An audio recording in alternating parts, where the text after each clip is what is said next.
Good afternoon, my friends. This is Paul, and you think maybe those of us who own Nintendo systems aren't just a little bit salty that Microsoft bought out Rareware? Well, you know what I think? As much as it would be nice to see a Banjo game re-released on the Switch or whatever platform comes next, we should at least be thankful that Banjo made its way into Super Smash Bros. Ultimate, which is currently a Switch exclusive. Now, before I get into the actual re-review of the game, because believe me, I've been so excited to do this for years now, I actually decided with this recent replay to try to do a pacifist route of Banjo-Kazooie. While I mostly failed, I did get past this one section that I want to show you guys just in case you want to attempt it for yourselves.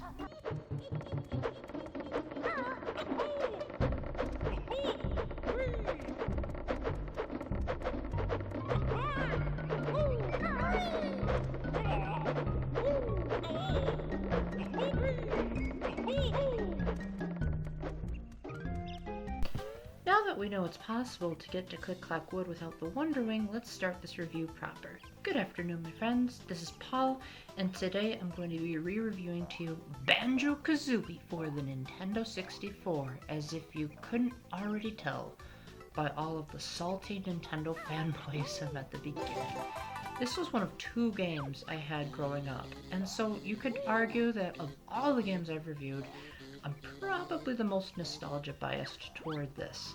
However, as I say in pretty much everything that I'm a fanboy about, I am really good at looking things in a mostly fair and objective light. So I'm going to try my best not to let my, oh my gosh, it's Banjo, get in the way of providing you guys with a proper review. So first and foremost, this is a 3D collectathon platformer from 1998, the same year that Ocarina of Time came out. And Nintendo and platformers in general were really in their infancy as far as navigating in a 3D environment. And even though this only came 2 years after Super Mario 64, man, Rare really knew how to be ahead of their time. Now perhaps it helped that back then Nintendo themselves were the publishers of the game, but it seemed like they took everything that didn't work in Super Mario 64, said, forget this, and just decided to make a comparable 3D platformer that, in my opinion, actually even beats out that original classic. So what did they do to make this handle so well? First of all, the controls work a lot better. Banjo doesn't slip and slide as much as Mario does. Having Kazooie helps balance out the more difficult platforming sections. So if you miss a jump, flapping Kazooie's wings can really help to sort of become the 3D equivalent of the Tanuki suit. In addition to that, the camera generally works a heck of a lot better than it does in Super Mario 64. It still has a couple growing pains here and there. A lot of times, especially near the end of the game, the camera would get stuck behind a 3D object nearby, or it wouldn't give exactly the right angle I wanted because the Nintendo 64 controller had C buttons instead of a C stick. But overall, by N64 standards, this is a masterpiece of a camera. And also the levels just felt like they had a more cohesive level design. They weren't just a bunch of random polygonal objects placed together. They were full worlds with characters and their own music track. Take that, Koji Kondo. Every single world has its own music. And it's a dynamic score, meaning that the music will change depending on where Banjo and Kazooie are in the environment, which has been done before, but Grant Kirkhope really took it to the next level. I would say that this soundtrack is probably the most perfectly balanced. Now, that's not to say this is my favorite soundtrack in video games. I mean, it's not even performed by real instruments, and you know that's a big deal for me. However, as far as the ratio of quality goes, I can't really think of a single bad song in the entirety of Banjo-Kazooie's soundtrack, and I would say it still holds up today really well, to the point where when you listen to the remixes in Super Smash Bros. Ultimate, they still carry Grant Kirkhope's original style. Heck, the Treasure Trove Cove remix actually has large portions of it that are just the original song with more percussion over the top of it. Now, as far as how this game works to separate it from other platformers, this is a very self-aware British humor type of platformer where every single character has their own voice, but rather than having full voice acting, it only sort of has full voice acting. So each character has their own unique dialect that's gibberish. And to someone who doesn't have nostalgia, this can seem incredibly annoying. But at the same time, it gives Banjo-Kazooie an identity that other platformers lacked. Usually most platformers were as simple as do it. Jump around, enjoy yourself, and explore. Whereas Banjo-Kazooie actually had a narrative, and it had characters that each had their own form of expression and voice to prevent them from just being, oh, another NPC. So in that respect, Banjo-Kazooie was overflowing with personality. And this doesn't just apply to the gibberish voice acting. This has to do with pretty much every facet of the games. The objects will dance around. Banjo and Kazooie themselves will start to make fun of each other if you stand still so much. And even the game over screen has an additional cutscene that shows the ramifications of what could happen if Banjo and Kazooie lose. Overall, it seems like Rare didn't really miss out on any detail. They said, let's not just make this another boring cookie-cutter platformer. Let's carve out our own identity. For that matter, the worlds themselves don't really fit the usual tropes of the genre. Sure, you've got Snow World, well, that's pretty much the only cliche one, the Snow World and the Desert one. But there's also other levels that break free of the tropes in numerous ways that are too numerous to list here. One of my favorites is the Final World, which I don't want to spoil for all of you, but it's just amazing that could run on Nintendo 64 hardware.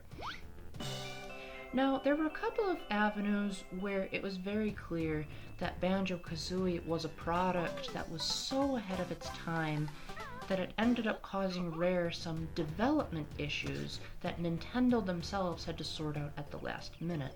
One of the most prominent examples of these is if you scroll far enough to the right on the pause menu, you'll see an option known as Stop and Swap. Now this has been fixed in the subsequent Xbox 360 and Xbox One re-releases on Xbox Live Arcade and Rare Replay, but on the N64 this option is literally pointless.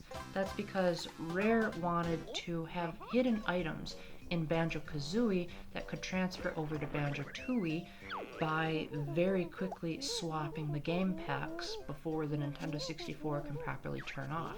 However, it was far too late in development for Rare to remove the option from the menu. Nintendo thankfully swooped in and said, yo, you're gonna really damage the cartridges and the N64 if you keep that up.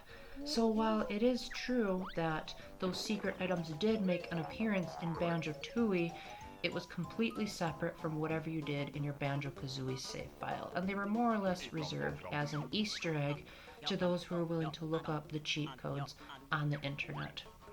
In other areas, there are definitely some proof of concept things that Banjo-Kazooie started that Banjo-Tooie knew how to perfect. For example, the collectibles are all in ones rather than being bunched together, which most of the time sounds pretty nice, but if you're not used to the Nintendo 64 controller, you may be wondering why the characters don't pick up the item when they're right in front of it. There's also the fact that the game is very inconsistent with its penalties. Now, Exo Paradigm Gamer really pointed out how annoying this is when you take things like the note scores and the Jinjos. You see, among many collectibles that you'll find in Banjo-Kazooie, one of the most prominent are the musical notes. There's 100 in each world, and while theoretically you should be able to just have it once you've collected it, as that's the case with the Jiggies and the honeycomb rings, but why is it that if you die or leave a world, the game only records your note score? In other words, say you collect 50 notes and then you lose a life.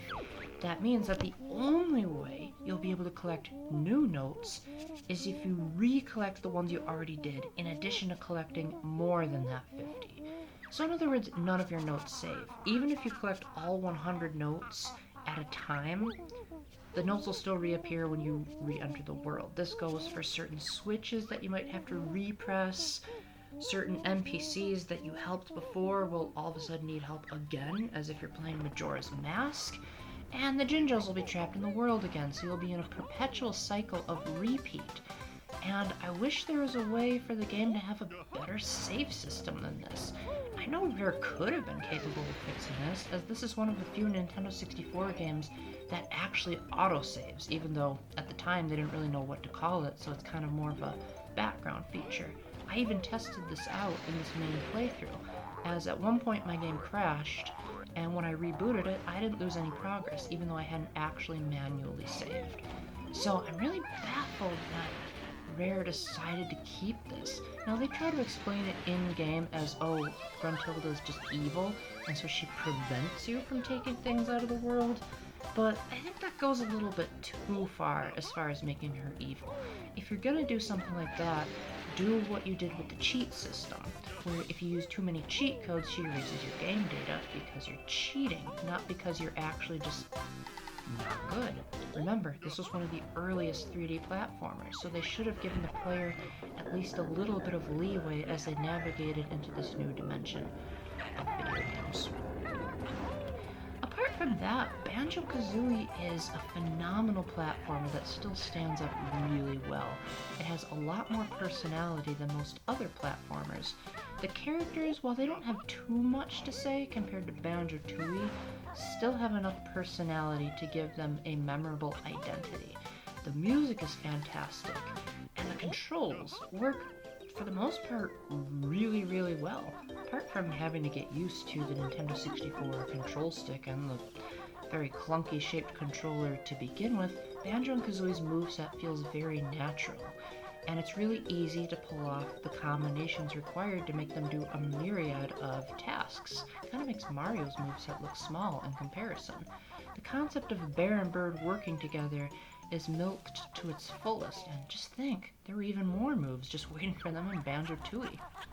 Overall, I think Banjo and Kazooie were by far the best optimized in terms of translating over to the Smash Brothers scene, because literally almost all of their moves are taken straight from this game, and they perform exactly as you would expect them to.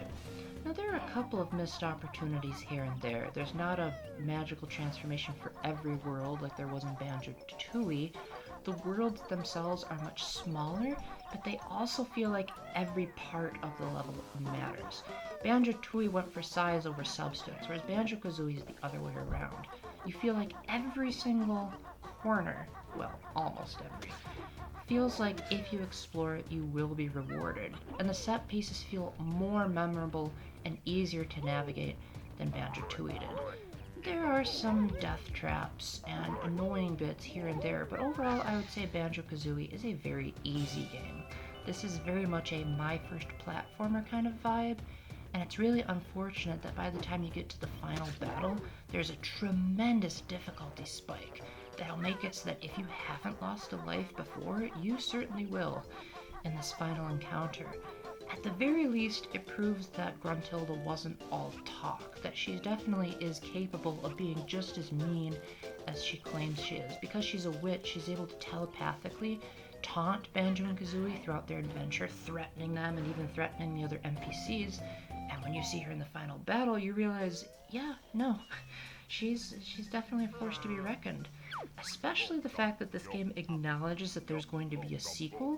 You can even see the ramifications of disobeying her in the second game, which definitely makes her a much deeper villain than you would expect, especially because you can find little bits of trivia about what she likes and dislikes throughout the lair by talking to her sister. If I went on and on about every single facet of what Banjo-Kazooie had to offer, this review would be very long. But I hope I've managed to convince you guys that even though it has some rough spots and a few times where Rare was just way too ahead of the time, I think this is a worthy addition to the Nintendo 64's platforming lineup. And dare I say, this may actually be my favorite Nintendo 64 game and one of my favorite platformers ever made, at least in the 3D department. There's a couple of 2D platformers that might be able to undo it, but as far as 3D, the only one I can think of off the top of my head that's better is Super Mario Odyssey and maybe Mario Galaxy, if I'm being generous. So I highly recommend you give this a try. Now, the Xbox whatever variations have fixed a lot of the issues. The note score is no longer a problem. The graphics and frame rate are considerably better. And they also removed all Nintendo references, so it's really a matter of preference. But if you're on the Nintendo scene, this has not been ported to the Virtual Console, and there's really no other way to play this apart from the Nintendo 64. However, this is such a stellar experience that I think it's worth tracking down an N64 just to play this. If not, I guess it wouldn't hurt to get it on Xbox, but it's also less convenient. So with that, thank you very much for watching. If I still manage to leave anything out, please let me know in the comment section, as I want to make sure that this was as thorough as possible. And until the next time, keep the faith, stay epic, God bless, and Rare, I really hope you'll give us even more Banjo goodness on Nintendo systems to come. Banjo-Kazooie and Smash was great, so I'm at least happy that that happened. Bye-bye.